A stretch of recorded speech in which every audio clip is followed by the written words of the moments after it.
Welcome back to another episode of Let's Chat Podcast, y'all. I am your host, JoJo. And I'm Dayra. Ooh. I feel like I look like a ghost.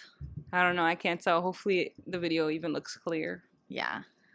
Usually I have my iPad or my cell phone connected to my camera app. So then I'm able to see us. But, that failed today. So I'm winging it from all the way over here.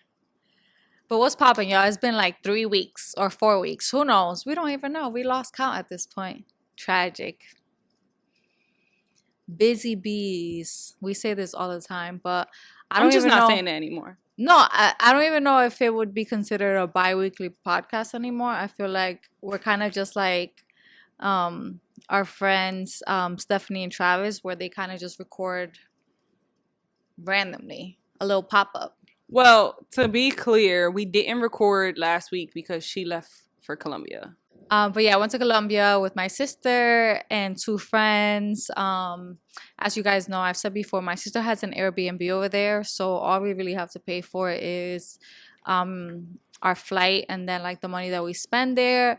But it's so affordable. So every time we go, it's just a good time, good vibes. I feel like when I go, I just basically get to do things that I wish I could do here, but I can't do here because everything's so expensive in the US. And like going out to eat and shit like that, getting two or three drinks and going to like really nice restaurants will cost you easily almost $300, which is crazy. So that's pretty much what we did. We just did a lot. Well, we did do some sightseeing. We went to Guatapé and things like that, which was nice. We went to see these llamas, which were crazy. They were like jumping on people, being super crazy. We got tattoos. I got 2 different tattoos. I got some finger tattoos, and then I got a tattoo of an angel. And both of these tattoos together was like $91, which is crazy because over here you get little finger tattoos and they're charging you $100 minimum. So yeah, everyone got a tattoo and it was a good time. I liked it. Very good. Mm-hmm. I did not go. She didn't because her job don't let her do shit. She chained up. I'm a working man and, I'm unable to take time off right now. But it's fine. Soon I will. And I told her I'm going without her. That's okay. Nah, it's fine. I mean, I'm glad she got to go on a trip with her friends. And I'll be telling her to go out with her sister all the time. Like, what's the point of having sisters if you can't do sisterly shit, right? Like, yeah, and I feel like I don't see other gay couples do this. I think we're probably the only ones, or maybe one of the few, where we go on trips and we don't have to go with each other. It's like... I mean, mostly you go on trips without me. Yeah. But, yeah. But I wouldn't care if you went on a trip. You just don't. I just haven't had the opportunity to do so yet. Not that I just don't. Yeah. I just have not. One day. But most of the time you go, you're always taking vacations with your family. Yeah. So you guys are always going somewhere family-wise, whether it's with your dad in PR or your family here where you guys go to DR. They always take holiday vacations because that's her brother's birthday. And then, like, for the most part, her sister lives in Florida, so they always go for the kids. Right. So it is the end of the year. The end of the year is usually the most hectic for us. I feel like we mentioned this already. Aside from the birthdays that has happened in the last 2 months, Christmas and Thanksgiving happens, and yeah, we have to take that time to spend with some family, and that's usually what happens. Yeah, we didn't get to. We never do that. We never dress up for Halloween. But I like Halloween, but I feel like every year is just always something. We always have like something to do on that day, but we just don't dress up. I'm not dressing up if I'm not going nowhere. So we dressed up once though for your mom's because your mom had her birthday or whatever. Yeah, one day I'll go to an actual Halloween party. Yeah, we gotta get to it. But yeah, other than that, even when I was in Colombia, though, like, I still worked. Phone was blowing up because, I have one of those jobs where they don't really care if you're on vacation or whatever the case is. You're still going to get messages. How many places have you been this year? This year, well, we took the cruise for Aaron's birthday, and on that cruise, they went to Puerto Rico and PR, and where else did they go? I think it went to Mexico. But that was really quick. Got sick. Um, then after the cruise, didn't we go to Colombia again with my family? Got sick. I feel like that Colombia trip doesn't really count for me because when I was talking to Rachel during this trip, she was like, "Oh, we went here, but you were sick. Oh, we went here, but you were sick." So it's like I missed a bunch of places that you guys went out to eat, even when you guys went to the club and things like that. So I feel like I needed this. This was like a redemption. So I was just very careful with what I ate because I was like, I'm not gonna ruin my trip this time. Where else? Oh, I went to DR with my dad. I think that was it. Yeah. But other than that, we have been watching some shows on Netflix. And I definitely recommend this show called The Secret of River. And it talks about like the history of the Muxes. Am I saying that right? If I'm not mistaken, in yeah. Mexico, which we talked about previously before. And I don't know if it's a true story or not, but it goes into like the story of this kid who feels a little bit different, and he meets a good friend. And throughout the process in Mexico, they went through a lot of drama and trauma, and it's a really wholesome story.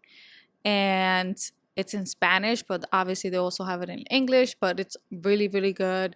I honestly watched it like twice because I watched it with you and then I watched it again with like Steve and Rachel, and they loved it and it was so good. Yeah, I keep recommending it to people because I feel like it's educational, but it's also like has the drama that you need, and it's also so wholesome. But yeah, it is on Netflix. It's called The Secret of River, or in Spanish, El Secreto de Rio. And then other than that, we've been watching Love is Blind. We love Love is Blind, or at least I do. She does. And I watch it for the drama sometimes, but no, but this season, really. Honestly, every season they piss me off. Every season they piss me off. This season they pissed me off to the max. I think this was probably one of the worst seasons I've ever seen in my life. I kid you not. I always feel like it's my first time watching it. Like I never remember. Really? Previous. So like the fact that you can be like, oh, this is the worst one. No, nah, this is the worst one. one. Like you really. This is the worst one because and there's so many. This is season 8. Well, this was season 7. It's going to 8, I think. Oh. But the reason I say that is because only 2 people got married. I feel like as the show keeps growing and like people are hooked on it, people's intention of going on this show are not good. And I think this season is so interesting because there's some drama involving a gay girl. Well, I don't even know if she's gay, you know? But I was telling George, I was like, we need to have her on the pod. But let me tell you the backstory if you haven't seen it yet. So there's this guy named Tyler, right? And then there's a girl named Ashley. They fell in love, all this shit. He asked her to marry her, que sé yo. They finally meet. And then he tells her that he's a sperm donor to his friend who's gay, who was married to a girl, and he was just a sperm donor to 3 kids. The girl, her name is Bree, or I don't know, people are saying it like different ways. Whatever. The girl went on Instagram and she was like, he is not a sperm donor. He was a sperm donor for the first baby, but for baby number 2 and number 3, that was naturally conceived. So, the social media went crazy, and it was caught that he was basically lying, like saying that these are his sperm babies and that he's not involved. But there's pictures of him spending Christmases with them, going to a pumpkin patch, having photo shoots, just doing everything. And there's even more drama where apparently the girl's ex-wife went on a podcast and said that she left her because she noticed some fishy shit going on with her and her friend, who was Tyler. So I don't know, maybe the girl is like bisexual, whatever the case is. She's very masculine. She went on social media and she posted on her Instagram. She posted like 4 or 5 stories or they're reels at this point. I think they're still there. Basically, just owning up to the fact that he was the father and he was playing daddy, and they lived together, and they were friends, but it was just the weirdest thing. And like I know that people are looking at it like, you're messy. Like I feel like people are looking at it like, are you gay or you not gay? What are you? Like, you know, people be ignorant and shit like that, but at the end, when this all came to light, Ashley was like, whatever. Like she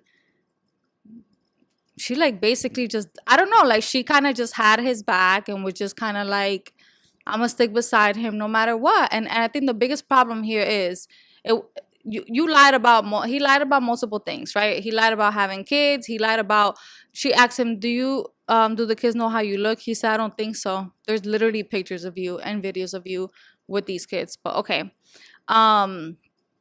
They're just like inauthentic, and honestly, I do feel like they deserve each other, because if this is what she wants, then I guess this is what she wants. Like, if you like it, I love it. Like, I guess it is what it is. But at the end of the day, he's not taking care of his kids. It's not the fact that he has kids that's the problem. The problem is that you lied and you don't take care of your kids and you haven't seen them. Like, I feel like Ashley should be encouraging him, take care of your kids, because you owe a lot of people money apparently. Like, you need to start paying child support.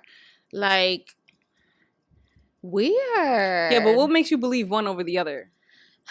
What do you mean? Like, what makes you believe because there's the pictures. one story over the other story? Because there's pictures and videos of them being okay. But besides that, and what is fact and what is not? Well, the pictures are literally facts. That he's been around them. Okay, that's one. That he's father. That he's the father. That he's literally in their life as a father. Because I feel like it's a different thing between being like a sperm donor and like literally he literally went to court to get to take over custody of the first one, who was actually a sperm baby. But for number 2 and number 3, which were twins, that was naturally conceived, he was just there. And they're old. These little kids are older. They're like 6 years old or something like that. I just feel like you're gonna remember that. So like, he's doing way too much to be famous. That's what I feel like. Like, I feel like people sell their soul to be on their show, but then at the end of the day, at what cost, when everybody literally hates you? And I mean, hate is a strong word, but you go to the comments, they're deleting a lot of comments, of course. You go to their comments, hate, hate, hate, hate, hate. And as somebody who works with influencers, it's just, the brands are not going to be coming to you like that. They're just gonna be like, they're not the favorite. Their relationship was tragic, like not healthy, you know? Like, I feel like, I don't know, it was just too much. And in the reunion, I felt like we say this shit every year, but it's like we always expect more. And like in the reunion, I'm never impressed with the way that the host ask questions or follow up. I just feel like they don't really do that.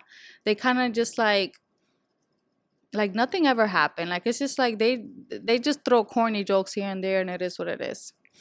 And this is not a podcast about Love is Blind and all this shit, but I feel like it was interesting only because of that storyline of like, oh shit, he was with this girl who had a wife who then got with him. It was just like, oh, there's some gay drama here, low key. I was telling Jojo, I was like, we need her on the pod. I didn't know what the hell she's talking about. But yeah, that was crazy. There is another show we have been watching for those of you who need more gay content, called The Sex Lives of College Girls. I'm sure, you know, people have been on it already. We're a little late to the scene, but it involves Renee Rapp. Is that how you say her last name? Mm-hmm. And, you know, we all know she's real life out. I'm not sure if it's bisexual or lesbian, but I know she's a part of the community. But within that show, it's basically based off of these 4 girls who become roommates in their first year in college. Sorry. And you know, how they basically, you know, grow their friendship and bond, and how they go about their, you know, coming of age sex lives. And Renee's character basically is exploring her sexuality, and she's a little bit she's struggling with internalized homophobia. Is that how you say it? You're gonna die on Coke. On a Coca-Cola. Yeah, please clarify. Clarify what? On a Coca-Cola. Oh, yeah. Jeez Louise. And the dogs, they're walking all over our equipment. Yeah. No respect here. Yes, it is such a good show. And that girl Renee Rapp, is that, I hope we're saying that shit right. Yeah, I don't know. But she's actually funny. Yeah, funny as fuck. Like, her character, I mean, I don't know. I feel like she's really good for that character. Almost like it's almost like, is this who you are? Right. But like she comes off bitchy, but it's a funny bitchy, and it's just like, damn, like the bitch is right.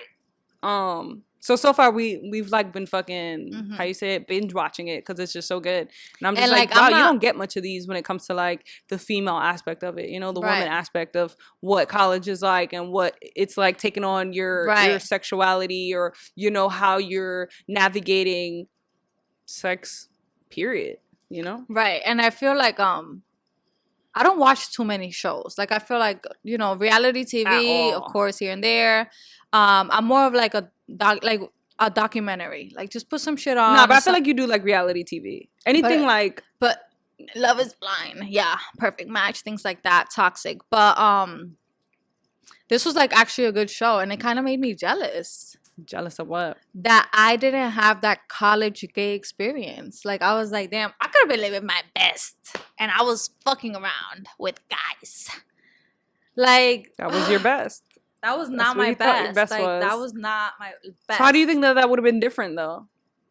I would have been living my best. Yeah, but how? With girls. Are you living your best now? We're in a relationship. No.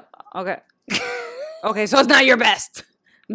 Great. Good to know. Okay, no. In the show, Renee Rapp is dating different girls. So you wanna she was meeting girls around. She was meeting girls at parties. Just that college life, you know? No, I don't know. So easily accessible. Like, all you are around are students. Mm-hmm. So it's like the options are endless in quotations. That's all. I mean, that's all. That's really what I mean. I'm living my best. I mean, I'm still living my best, but you know what I mean. Forget where I was going. You're talking about the show? Mm-hmm. Oh. And where is it? It's on Hulu, right? No, it's on HBO Max.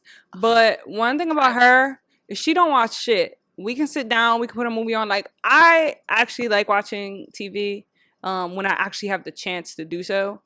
That's also because I've always grown up on watching TV and watching movies and shit.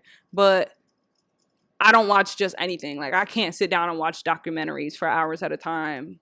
Reality TV is really a hit or miss for me. Like, it's so interesting because it's reality TV too. The documentaries of people killing people. Yeah, but I can't get with reality TV. It's like, it depends on the content of it.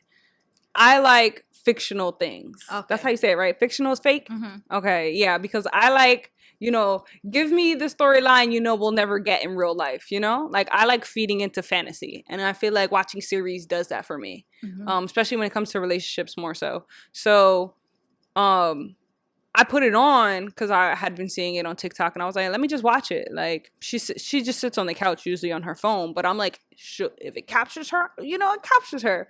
And it actually did. And like, I've never seen her put her phone down and watch a show for as long as she has. All right, now you're exaggerating. No, dead ass. Like, I looked at it. You want to know why it was funny? It was because I had looked on my phone to do something real quick, and like, I looked at you and you were like this. And I never seen you She never seen that. In, like, just gazing in a completely, literally a gaze, watching this show. And I was like, Because I'm jealous. All right. Well, go live your best life. I ain't stopping that's you. it. Yo soy una vieja ya.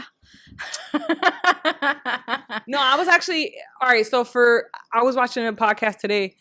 There's not a lot of good shows. Made it out or some shit like that. Is that what her thing is called? Whatever. The podcast, yeah. Yes. So I don't know the girl's name, but Ashley Gavin is a guest on it, and they literally talk about how like when you come out, it's like a whole new, like your life changes in a way. And me and Lily had this conversation a few weeks ago too.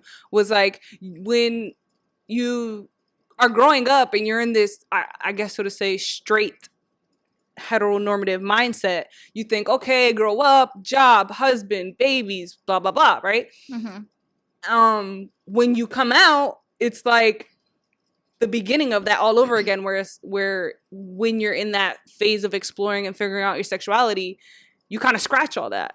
You scratch the kids, the husband, the baby, like, the things you thought you wanted because that's how you thought it was supposed to be. But when you open up this world of like, okay, I'm re-exploring myself and starting over, that I don't want those things, or I'm not ready for those things yet, or maybe that's not what I ever wanted. Like, mm-hmm. Maybe I want a wife now. Maybe that's still a thing where I want to get married, but I don't want to have kids. So people mm-hmm. like, kind of like you have to re-envision what your life is going to be now that you're in this different era mm-hmm. of your life, if mm-hmm. that makes sense. I don't know. Thought it was cool. Yeah. But yeah, when you come out, it's just like you're that teenage kid all over again, and you kind of got to fuck around. But I say that to say that Ashley Gavin was saying how she was like a serial dater, very long-term relationship-wise, and she never really got to, play the mm-hmm. hoe game. And she was like, and then, one day I decided to stop doing that and actually go live my life and date around and fuck around. And she was like, she felt very, like that was the best time for her. Oh, wow. Yeah. Good. Yeah. She's a little older too, no? Yeah. She's somewhere in her 30s, I think. I'm pretty sure she's in a relationship now. So you're never too late. Never too old. Okay. Pretty sure she's in a relationship now and it's like an open relationship. Pretty sure. I listened to a few of her episodes and I don't know, because she was talking about her girlfriend on there. Yeah. So hypothetically, if we broke up, are you gonna live your hoe phase and date women, or are you gonna go date men again? Nah, I'm not dating men. You don't think at all? I could tell you that right now. Maybe not off the rip, but I could see you doing it. People be saying that, and I don't know why. Because honestly, like, I'm not that nice to guys. I've never been. Yeah, but that don't stop you from fucking around with them. They think that's like... They love that shit. No, like, it's like, I'm that serious, and you think I'm playing with you. Like, please. No, I don't think so. I think it's honestly a problem with both, truly. And I even with girls, I do feel like it's kind of hard to just date around for fun. Because I feel like we like to go on these like super long dates, and like it's never like I feel like the hookup culture is just different with lesbians, and I feel like it's just different.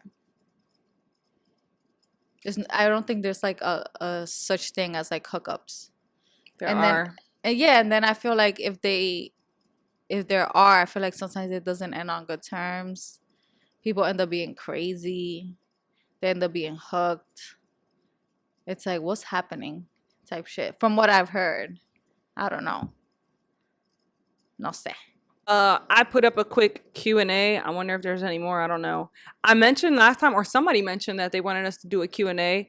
I think the one thing that is a little annoying is when we put things up and we want listener like feedback and things. Maybe this is because we slack, that people just aren't on our shit or don't say anything. But I also feel like when we do try to be as interactive as possible, we kind of don't get the interaction. Really? So I did put a Q&A up, or I put up a post asking like, oh, if you have a Q&A, feel free to ask us. So I'm just gonna read some of those questions and give you guys answers.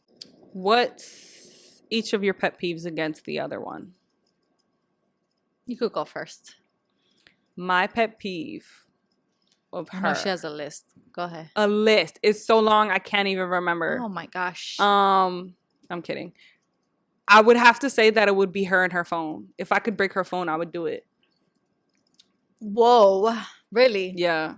That shit. I don't like doing pet peeves because I don't really understand how pet peeves work. Mm-hmm. And maybe I feel like I don't ever think like, oh my God, that's my pet peeve.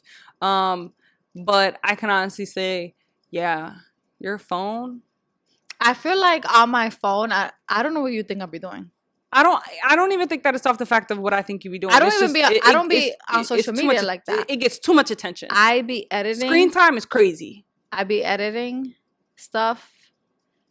When it comes to Let's Chat stuff, those are edits too. Editing stuff for like my personal stuff. Sometimes I use my phone as work too. I have Slack on it. I'm in a bunch of group chats. Yeah, your phone be jumping. And then I also use my phone for real estate stuff too. Yeah, you do a lot. Whether it's your computer or your phone, you do a lot of things. Yeah. And I mean, I guess that's just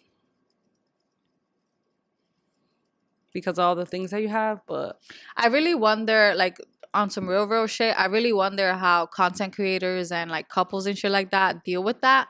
Cause I be wondering that, like, damn, it takes me a while to like edit like a 30-second videos to get 5 likes. But like for the people who are actually doing this shit for a living and are in relationships and shit like that, I don't understand how they have the time to edit right after. Like, it be the same day and they'll edit and post a reel and like day in my life or like whatever the case is. And I'm like, how? Like, they must be, I don't know, they're either waking up at 5 in the morning or they're editing as they're eating dinner with their partner, doing things like watching TV with their partner. I don't understand. I'm sure everybody's different, but I would assume the best way to be doing that is to schedule time to do it. Yeah. What's your pet peeve?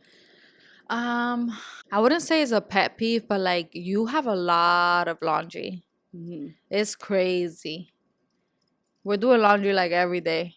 And most That's of it is her dramatic. clothes. We're not doing laundry every day. Almost like every other day. I'm like, God damn. Because I leave the house the most and I work out. So when I work out, that's double the clothes.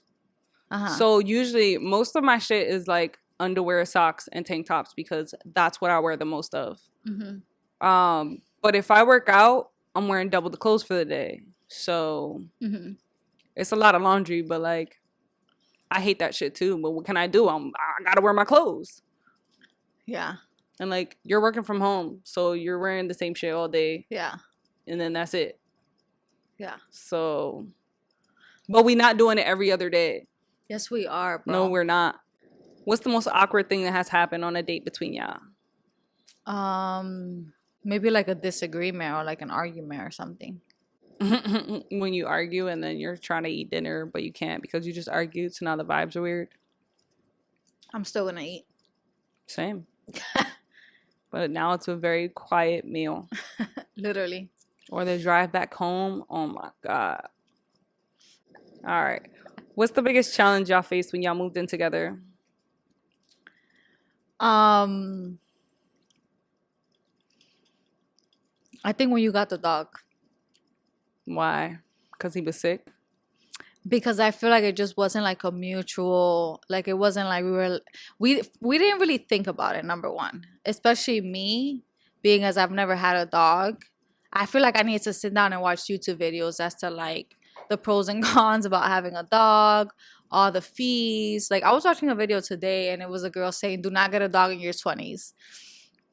And even though I love my dogs, it's just like, it's a lot. And like, for people who don't have dogs and have kids and they're rolling their eyes, like, it's like, no, it is a lot because they need to go to the doctor too. They get sick. And when they get sick, those vet bills are fucking expensive. Like, random rashes, the food, this and that. You got to do your research.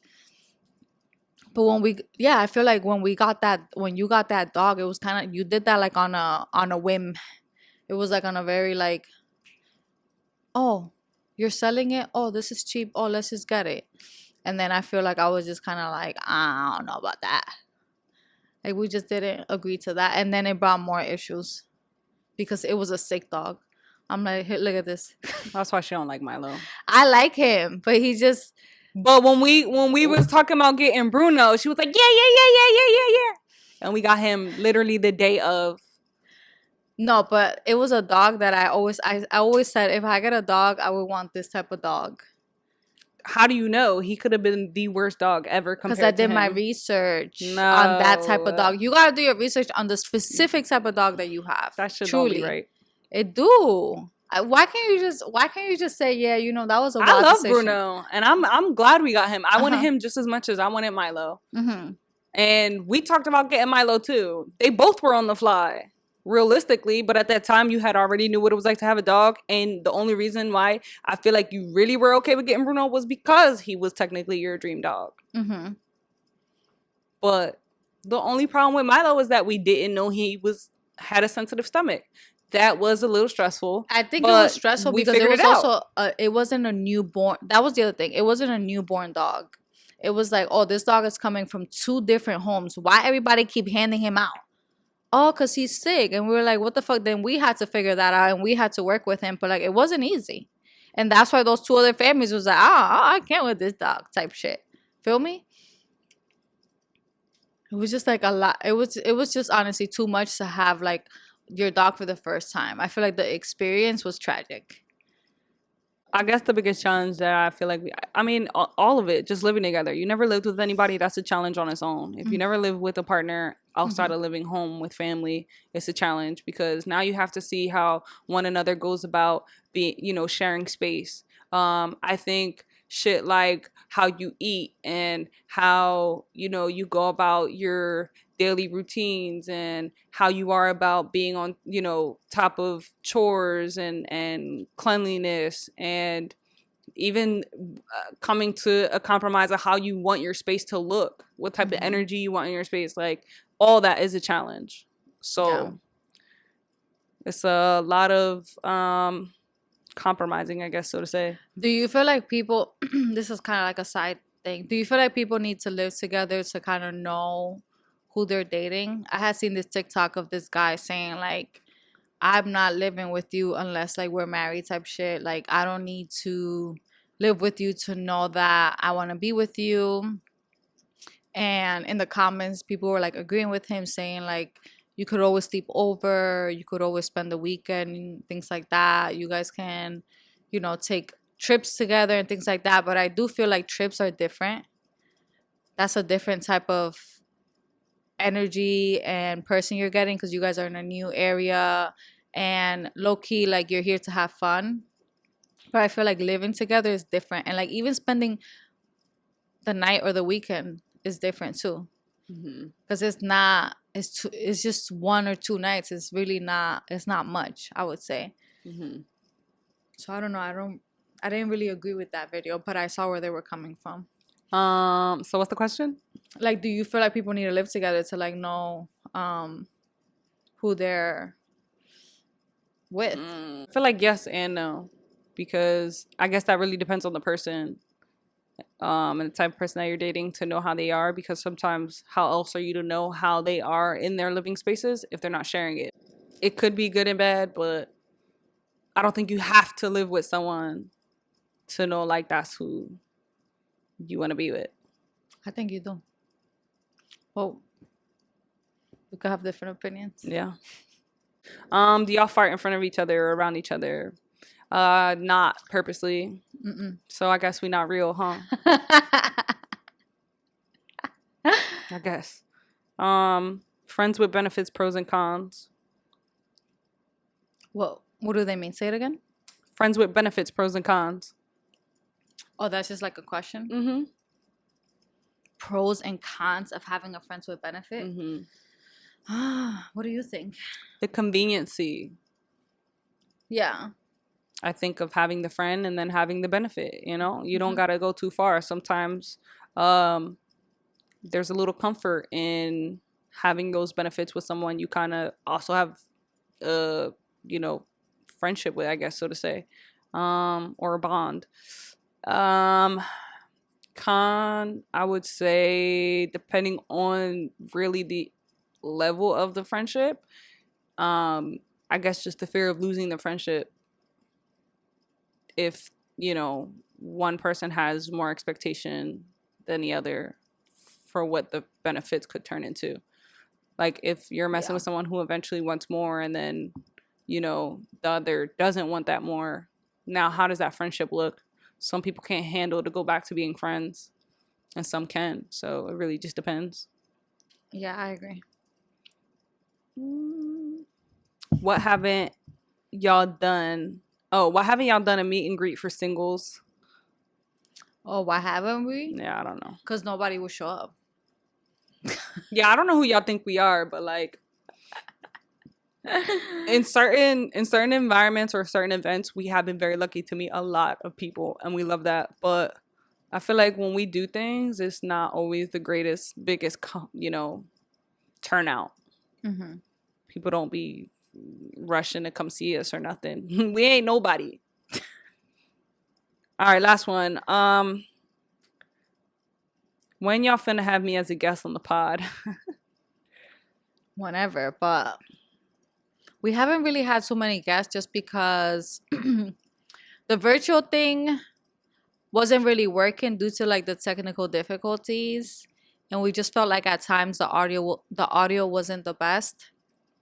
And yeah, we're still trying to work out like in-person podcast episodes. Yeah. We don't have like the biggest space for that anymore, so it's kind of a challenge that we just haven't had the time to figure out. Anything before I get into this family meeting? No. Okay. First family meeting question. When I got out, when I got with my girl, she brought up to me she had 2 abortions in high school. Since then, she identified as a lesbian. When we got together, she was fresh out of a 7-year relationship with a woman. Recently, she slipped up her timeline and confirmed that the last abortion was within the last 3 years. I confronted her about the lying. She says that she knows what she likes and that she is not bi. I'm having a hard time since I've found DMs with guys on her phone in the last few months. I've been cheated on with guys in the past. I feel that I am a bit biphobic because of my experiences. I don't see her the same anymore. I don't know what to do. I get angry every time I think about it. Any advice? So she's had 2 abortions already? Allegedly she had 2 prior to them being together, if I'm not mistaken. And then it actually turns out that she has had, oh no, I guess it was that same one. I guess she lied about the timeline of when she had those abortions. Mm-hmm. And it happened to be a lot recent, than before. I feel like if this information and in knowing what you know now and what you've seen, and obviously your past experiences are gonna bother you, but I think if this bothers you to the point where you're always angry when you look at this person and it disrupts you in so many ways, then, you know, you kind of already know that you shouldn't be together, you know? Yeah, I feel like it sounds like it's something you're not gonna get past, so I understand like why she's like upset and like annoyed by that, especially if someone's lying to you about it. It's the lies, honestly. It comes down to that. Yeah. Tragic. Why can't I say woman? I don't know. My woman and I have been dating for 4 years now. She has 1 child from a previous relationship, and the child is so challenging when it comes to me. Just disrespectful, says mean things and acts out, etc. We have had multiple conversations together about it, but it put a strain on my side of the relationship. Recently, I noticed the situation really affected me. I have been distancing myself, and marriage isn't on my mind anymore. Oof. In year 1, I was all about it, but now as the year goes on, I find myself questioning the relationship in many ways. I still love her, but the situation really affects affected me because of how she handled it. I felt disrespected from both of them. Disrespect is my biggest deal breaker. How old is the... It doesn't say. Oh, she didn't say. That sounds like a deal breaker. Because it sounds like they're not getting along. And like they have different parenting techniques. And what are you going to do about that? If you're not the quotation, the real parent or like the go-to parent. If you stand up for yourself or like correct them in however you think works, that could also lead to like an argument. And you don't want to disrespect her as well. So I feel like parenting is hard for relationships in general. Like whether you're straight, you know, lesbian, gay, whatever, I feel like it's a hard thing for parents, period, because most times relationships kind of take the back seat once the kids come, you know. And whether it's already hard enough when it's not your kid, but even when it is your kid, like she said, the different parenting styles can really affect how, you know, now you and your partner, you know, interact with each other and how you're going to, you know, parent with the child. But that's gonna be a thing. I mean, I don't know if you guys have had a conversation about it, and what her thought on it is about what it was that disrespected you. But if it's not a conversation that you're willing to have, then I guess you kind of already know as well that it's a deal breaker and it's not something that you want to continue pursuing. Yeah, but that's it. Just a few updates. Maybe, I mean, we've been talking about it. We don't know what's for sure yet, but we have been talking about just keeping the podcast as an audio and no longer doing visuals, meaning we won't do YouTube videos anymore. We would just record audio only and upload as an audio only, where you could only hear us and not see us. Correct? Do you want to tell them why? I just feel like, you know, as we've said before, having this platform is, while it is great and the purpose of it is to, you know, be helpful to our community, in the same breath, social media is also a very dangerous place. And I feel like we expose a lot of ourselves on this platform, visually and audio wise, with giving our experiences and our opinions and stuff. But, you know, there was a repost of one of our conversations and I didn't really like it. It wasn't anything bad. It wasn't anything that we said bad. It wasn't, but I just didn't like the idea of our content being reposted in a way where it was getting shitted on, you know? And I don't even think the person meant to repost it and cause drama. I just feel like it landed on the wrong side of social media, where there's a lot of weirdos in the comments that look like they live in the middle of nowhere and have never seen or heard people who look like us or talk like us. And honestly, the comments got me really upset.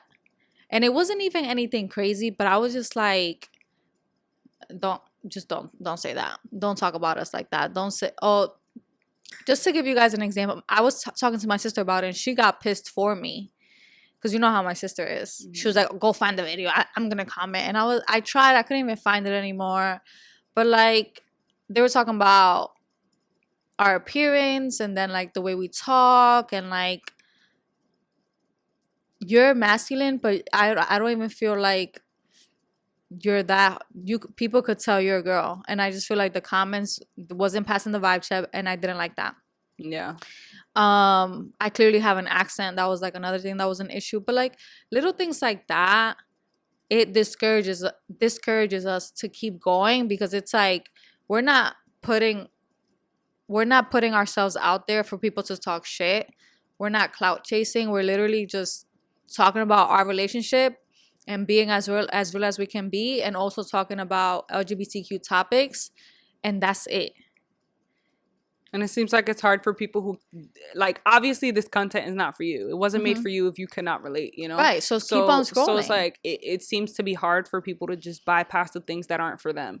It's so hard for them. And like, this is a thing though with social media. No matter what we do, people are always going to talk shit. Yeah. So part of me is like, I don't want to feed into that, because it's like, we could literally, I don't know, it's like anything we say, it's not someone's gonna have a problem with it. Like, it's not the first time within the last 3 years that we've been doing this that it's been some type it's not of, the first you know, getting shitted on. But at the same time, like, you know, I feel like we've handled it well, and we disregard that shit because, you know, we love what we do and we love having this relationship that we've built with you guys. But I just think within the last year and how just negative I feel like social media and podcasting just has been turning into, in my my perspective, I just feel like I'm not here for that. You know, I'm not here to have my face somewhere to be shitted on, and you know for what. So I don't know, that's just kind of the conversation that we had, and I think that is something that we will turn into doing moving forward. And it's unfortunate, but I think it's the best option for us right now. Yeah. The decision hasn't been made that we would do it soon. I'm guesstimating maybe within a new year, so we can at least close out the year with how we've been doing it. I know it's already a lot that we've moved to bi-weekly and barely bi-weekly, considering we haven't been that consistent lately, but which I hate it. I feel sad because it's just like, damn, we were so strong for so long, and we really prided ourselves in being on top of it. But I guess, like, you know, we have to be realistic with ourselves and the things we got going on as well, that if we don't take care of that, how the fuck, you know? Yeah. We can do this. So I think that's it for that update. Yeah, that's it. We still have some open spots for Thailand, but yeah, we're super excited to go to Bali and Thailand with you guys. So that's something that we're still looking forward to. And that's the only thing I'm looking forward to. Oh yeah, I can't wait. Like, I literally have been running around and I'm basing my whole life on the fact that we have that vacation set with you guys. Like, same. I'm gassed. I wish it was happening now, basically. But I am very excited for that. Can't wait for that. I hope you guys are still excited and can't wait for it. And for those of you who are interested, like she said, we still have open spots for the Thailand and there's trip. A wait list for Bali too. So if you feel like you will really want to go, you can add yourself to the wait list. And if somebody can't go for whatever reason, then you can go. So there's still time. Yes. But yeah, all of that is linked on our bio, and that's about it. Don't forget to like, share, comment, and subscribe. Deuce, deuce, muff goose. Bye.